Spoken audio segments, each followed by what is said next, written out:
Hi everyone, welcome to our YouTube channel, Football Phantasma.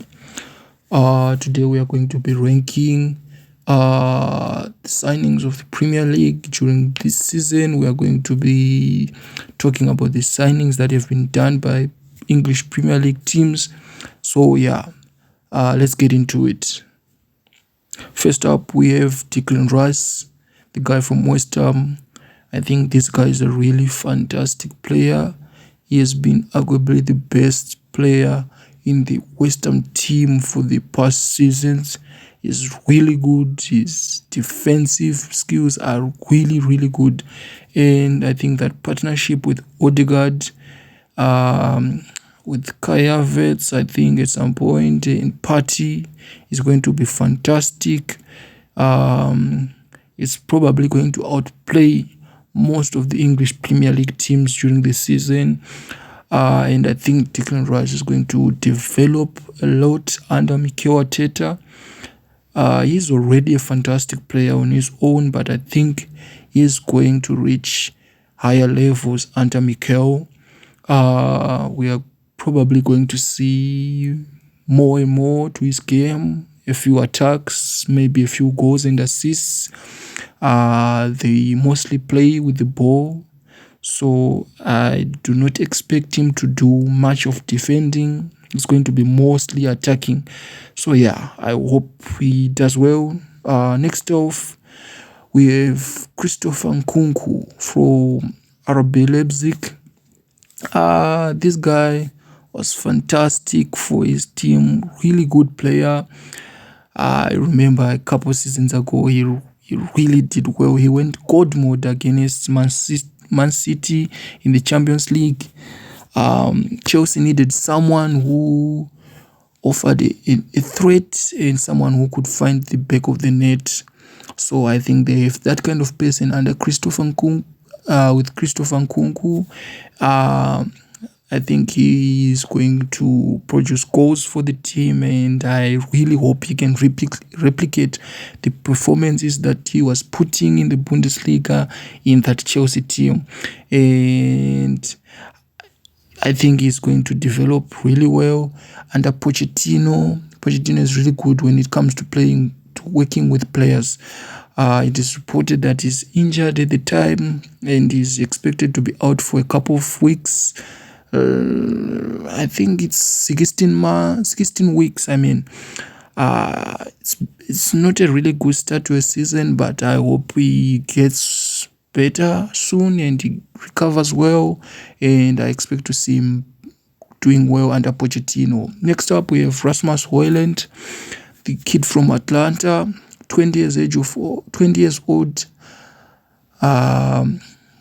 He had a breakout season last season. Scored about 9 or 10 goals. Not really much, but I think he's a really good signing. I think he is going to improve the position Manchester United were lacking in their striking position, with Anthony Martial mostly injured during most of these times. He always has recurring injuries. So I think Rasmus is going to develop and improve the Manchester United team. I mean, I don't expect too many goals or much, like numbers, like Haaland numbers from him, but I think he's going to develop, and we are going to see more and more from him as he progresses under Ten Hag. They need someone to score goals, and I think they have that in Rasmus. Next up, we have Andre Onana. This guy has been fantastic for years. He was fantastic for Ajax. He was fantastic for Inter Milan. I really like the player. I highly rate him. I loved his performances during the Champions League final. We saw him, just releasing the pressure from behind. Man City couldn't really press the Inter defense because Andre Onana is really capable and with his feet, and was comfortable enough with the ball that he could just pass it to the side players, to his fullbacks without any pressure. He's a really decent shot stopper. I think that adds to the game, which is good. Yeah, fantastic player. Next up, we have Allister. This guy, I loved him at Brighton. Really, really good player. He's been really good for Brighton. One of the best players at Brighton. He's done well under De Zerbi. He's done well under Potter. He was fantastic for Argentina. I really loved his performances during the World Cup, so I think he's going to be fantastic for Liverpool, and I think he's going to develop more and more under Jurgen Klopp. Jurgen Klopp has a history of turning other players to world-class players. We've seen that with Mane, Salah. They became world-class under Jurgen Klopp. So I hope he can, reach a new level under Jurgen Klopp. I really love the player. I think he's a really good player. Still big shoes to fill in terms of Fabinho and Henderson, but still really good player. Next up, we have Dominic Szoboszlai. This guy, I really don't know much about him. From what I've seen, some clips, and what I've heard from the media, some people talk about him, say he's a really good player, and from what I saw, he's really good with the ball, he's really good in attacking, fantastic. I hope what we saw in the clips, he can replicate it during his time at Liverpool. The Premier League is a bit difficult, and the intensity of the league is a bit much more than all the other leagues, but I think he's going to develop well under Klopp, so I would like to see how he develops. Still big shoes to fill in that Liverpool midfield. We've seen that Liverpool midfield improve and win almost everything under Klopp, so yeah. Next up, we have Mateo Kovaćić. This guy was fantastic for Chelsea. He's really good with the ball. He's really good when it comes to coming out of tight places. I saw him during the Community Shield. I think he was really, really, really good. I loved his performances. I mean, wow. I really didn't. It was kind of underwhelming, him being the replacement for Gundogan. I really didn't feel it when it was announced, but having watched him during the Community Shield, I really loved the performances that he put up. I hope he can develop more and more under Pep, and I really hope he can offer a different approach to how we play the game at Man City. Yeah. Next up, we have Josko Vadio, 21 years old, fantastic defender. He's been really good from like 17 years. He was doing really, really well. Croatian international. I think this kid is going to develop really well under Pep. I think he's going to become a world-class defender. We've seen that with Ruben Dias. He's developed really well, arguably the best centre-back right now in the world. I think he's going to develop more and more. He's really good with his feet. He's going to offer more competition for Ake in that left back spot, in that left centre back spot. So yeah, and I think he can also do a double pivot with Rodri. Next up, we have Pau Torres, the guy from Villarreal, recently signed for Aston Villa. I think Unai Emery he had most to do with that deal, being a former Villarreal coach. I think Pau Torres is really good. I have watched him for years now. He's fantastic, really good with the ball, really good in attacking for a defender. I think Aston Villa have a really good defender on their hands. Really hope to see how he develops and how he adapts to the Premier League, the intensity.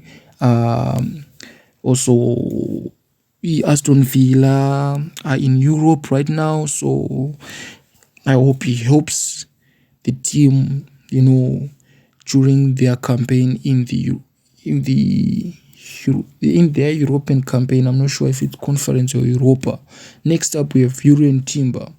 Now this guy was absolutely fantastic. I'm going to be honest. Before him joining Arsenal, I really didn't know much about him, but I watched the game, the Community Shield game, and I love the player. He's really fantastic, good with the ball, good when it comes to defending. He was putting top performances during that game, and I hope he can keep that up. If he keeps that up during the season, it's going to be difficult for teams to penetrate that backline with Saliba and Gabriel and Jurrien Timber and Ben White. I don't think he's going to jump into the team straight away. I think he's going to be, slotted in bit by bit, but I think they have a really, really, really good defender. Manchester United were in for him last season, I think, which they later went for Lisandro Martinez, but I think they have a really good player. Next up, we have Kai Havertz. Okay, now this guy, I have really no idea why Arsenal went for him. I do not know what Mikel saw. I'm still willing and just hoping we'll see what he saw, because I think bang average player. I would have expected to see Arsenal pay maximum 50 million for this guy. He offers a different approach to the game, but I don't think they should expect a lot of goals from him. He offers an aerial threat, which is good. They were lacking in that department. Having Gabriel as the only aerial threat they had, apart from maybe Saliba at times, but still. So yeah, I hope to see what Mikel saw. Average, that's all. Next up, we have Mason Mount. This guy, he has had like one season in the past 4 years, which is really done well. I think he will improve the Manchester United midfield. I don't think he's a world-class midfielder in any way. I think he's average, but I really think he's going to develop under Ten Hag, and I really think he's going to offer a lot of options for the Manchester United midfield. We saw Eriksen is now old and kind of lagging a little bit, and I think he can be a replacement at times for him and Bruno, since they have a Champions League campaign and they need everyone to be fit during their campaign, and Bruno being mostly their most creative player, they want him to be in tip-top shape during that campaign. So yeah, I don't really expect much from Mount. I think he just offers a different approach. He's a bit underwhelming, to be honest. But yeah, decent signing for Manu. Next up, we have Nicholas Jackson. I watched him during the preseason. Really, really good performances he was putting up. He was putting up very, very, very, very good performances. I hope he can keep that up. If he does keep those performances up, he's going to have a really, really good season for Chelsea, and he's going to offer more for Chelsea. They really lagged in their attacking department, like every other Chelsea player except for Nkunku now and Nicholas Jackson.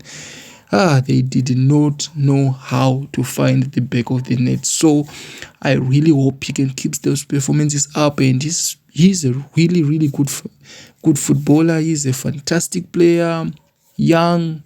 I think he's going to develop well under Pochettino. Pochettino is a really, really good coach. and I expect to see him reach higher levels under him.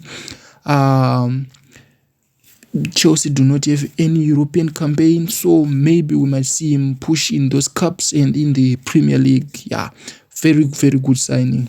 Next up, we have Yuri Telemans.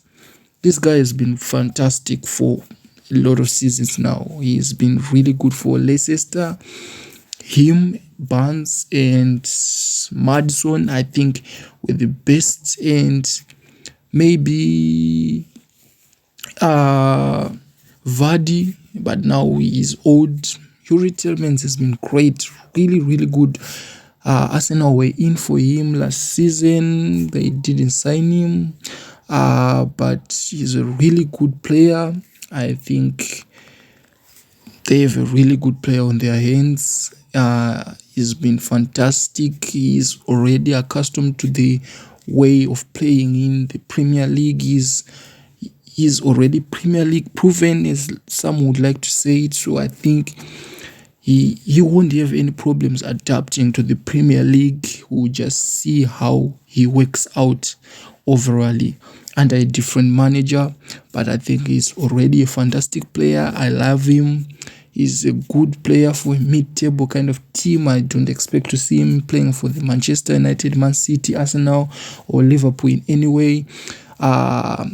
Yeah, very good. So thank you for watching. Like, subscribe to our channel, and we'll see you in the next one. Peace out.